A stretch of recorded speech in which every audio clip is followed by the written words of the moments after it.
Welcome back to the channel, guys. It's MAZZ back again with another video for you guys today.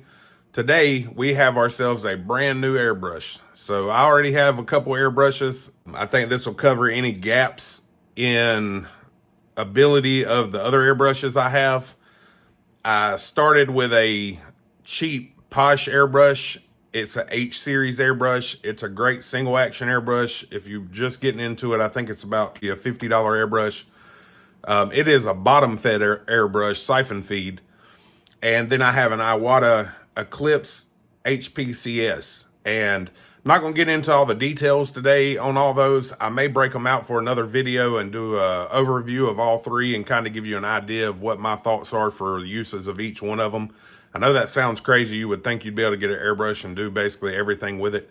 And for the most part, you can, especially if you're doing Lexan and stuff like that. If you're getting into finer detail, that's when you're going to need to, if you're doing a lot of shading and stuff, custom handwork stuff, that's when you're going to need to worry about a lot of the needle size and stuff.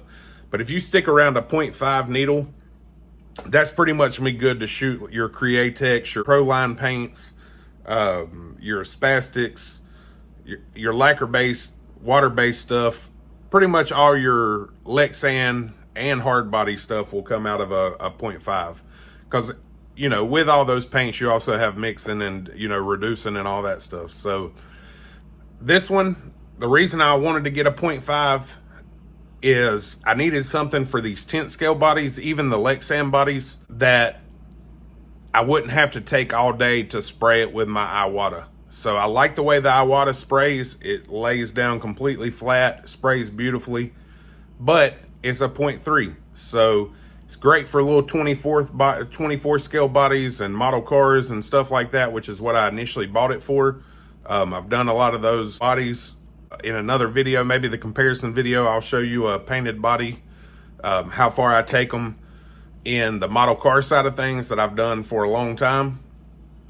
But like I said, this guy right here is going to be for those larger projects, and I'll still probably use it on my 24 scale stuff just because I can tune it back. I can change settings on it and all that and make it still work. So we'll get this guy out of the box for you. Comes very nice packaging. All Mr. Hobby stuff does. So you will get instructions with this, and to use the instructions from all my other experience with Mr. Hobby products, unless they've changed it, you're pretty much, well, no, they actually now include some English based in, or at least translated to English. When this one's only Chinese or Japanese, I believe it is. And if you want to read this, you can always use your translator on your phone or Google Translator. You can use this, but keep these. It tells you how to go through and maintenance the brush and all that stuff.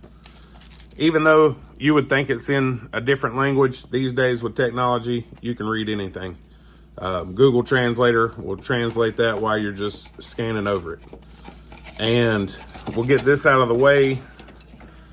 What I do like about the Mr. Hobby brushes, this is a $100 airbrush. Comes in a very nice hard case.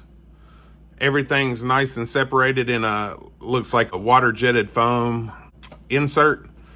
But getting right into it, there's some differences about this airbrush than my other ones. So this is made by Krios, and that's a Japanese made airbrush. If you're getting a Japanese made airbrush at $100 of this quality, you can't go wrong. Krios makes some great stuff. Mr. Hobby sells pretty much all of it. They're all great airbrushes. The quality, you can see the finish of it. Everything is top notch on it. I like this one as well because it has a paint cup that is removable. I'm not sure how big this paint cup is, but this is one of the reasons I got it. It is massive compared to my other gravity fed. So you can very quickly just get your threads on, screw this down. I like the cup being removable. It's a lot easier to clean that way. But as you can see, you'd normally be up here on a dual action. This is still a dual action brush, but it's like a normal paint gun. So the very light spring is your take up for the air to come on.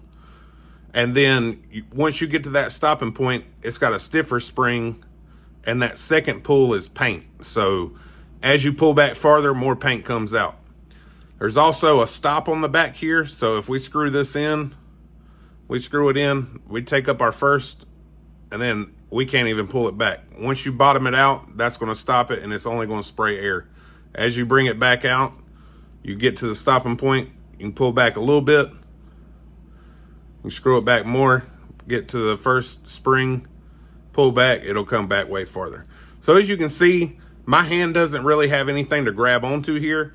I also have a Iwata water separator that'll go in here, and it'll actually screw onto here, and I'll be able to grab onto it. They do sell a pistol grip that has a long tube that comes down, and a grip clamps around this, and it's a pistol grip where you can actually hold onto it and use it. I may end up purchasing that grip. Just depends how it feels in my hand with that water separator on the bottom of it. So very nice. I believe this is probably a 50 mil cup, probably something like that. They also sell an optional cup that is 150 milliliters. So that is massive. I mean, it is just downright obnoxious. This is already a huge cup.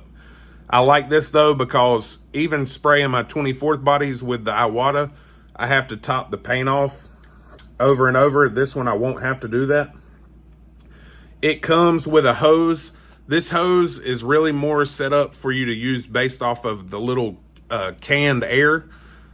I run it through a compressor, so I don't really use that hose. Does come with everything you need to hook it up. Also comes with this little regulator. I don't use this. I have a pressure regulator that has a gauge on it that I use.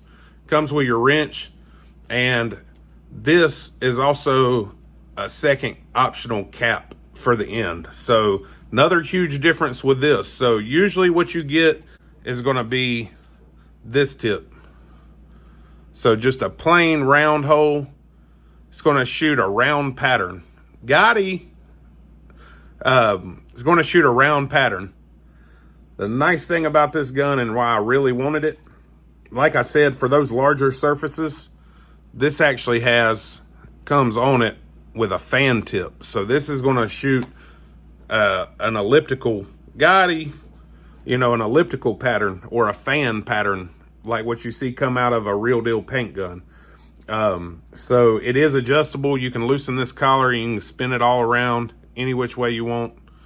That's nice if you get stuck in certain positions where you can't paint side to side, where you can't go side to side and you need to go up and down. You can flip that fan so that you're not spraying a line up and down. Don't want to make this video too long.